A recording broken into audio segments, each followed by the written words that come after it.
میں تہیہ کرتا ہوں، ارادہ کرتا ہوں پکا کہ یہ بھول ایک مرتبہ ہو چکی ہے، یہ گناہ ایک مرتبہ مجھ سے ہو چکا ہے، آئندہ میں یہ گناہ نہیں کروں گا۔ آپ اس کو ایک مثال سے سمجھیے کہ آپ نے نماز چھوڑ دی، آپ کو احساس ہوا کہ میں نے یہ غلط کام کیا، تو سب سے پہلا کام یہ کرنا ہوگا کہ آپ نماز پڑھنا شروع کر دیجیے۔ دوسرے یہ کہ آپ کے دل میں شرمندگی ہونی چاہیے کہ اے مولا یہ کیسے ہو گیا کہ نماز جیسا فریضہ مجھ سے چھوٹ گیا اور اس میں کیسے کوتاہی ہوئی، اور آئندہ تیری آپ یہ تہیہ اور ارادہ بنا لیجیے کہ انشاءاللہ دنیا ادھر سے ادھر ہو سکتی ہے، لیکن یہ ہے کہ میں نماز کا فریضہ نہیں چھوڑ سکتا۔ یہ 3 شرطیں ہیں، لیکن اگر آپ کی کی ہوئی کوتاہی اور کمی کا تعلق معاملات سے ہے، بندوں سے ہے، اس کا تعلق اللہ کے حق سے نہیں ہے بلکہ اس کا تعلق بندوں کے حق سے ہے، تو ایک شرط اور بڑھ جاتی ہے، وہ یہ ہے کہ ابھی برار ہوا زیادہ سامنے والا شخص سے جا کر کے آپ معافی مانگ لیجیے۔ اگر آپ کو وہ معاف کر دیتا ہے تو آپ بریء ذمہ ہو جائیں گے۔ دوسری صورت یہ ہے کہ آپ سارے حق کو حق ادا کیجیے، تب جا کر کے آپ اپنے آپ کو گرفت سے بچا سکیں گے۔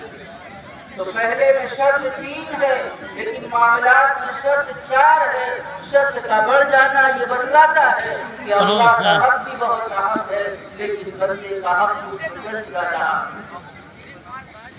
شریعت کا قانون یہ ہے کہ جہاں عبادات اور معاملات دونوں کو اکٹھا کر سکتے ہیں تو آپ عبادات پر بھی عمل کیجیے اور معاملات پر بھی عمل کیجیے، لیکن اگر آپ کبھی کبھار اس صورتحال کو پہنچ جائیں کہ آپ ایک ہی ادا کر سکتے ہیں، یا تو آپ عبادات کو ادا کر لیں، یا یہ کہ معاملے کو ادا کر لیں، یا تو اللہ کا حق ادا کر لیں، یا یہ کہ بندے کا حق ادا کر لیں، تو شریعت کا ایسے موقع پر حق یہ ہے، حکم یہ ہے کہ آپ عبادات کو تو چھوڑ دیجیے، لیکن یہ ہے کہ بندے کا حق ادا کیجیے۔ آپ اس کو ایک مثال سے سمجھیے کہ آپ کا تہجد کا معمول ہے، تہجد پڑھتے ہیں اس وقت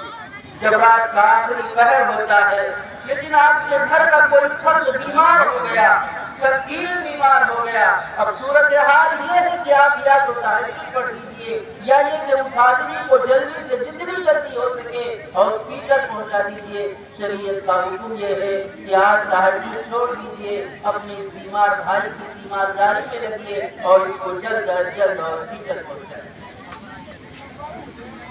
معلوم ہوا اللہ کا حق بھی اپنی جگہ پر بہت اہم ہے، لیکن بندے کا جو حق ہے وہ بہت ہی زیادہ اہم ہے۔ اس کی وجہ یہ ہے کہ اللہ جل شانہ کو ہمارے نماز کی، زکوٰۃ کی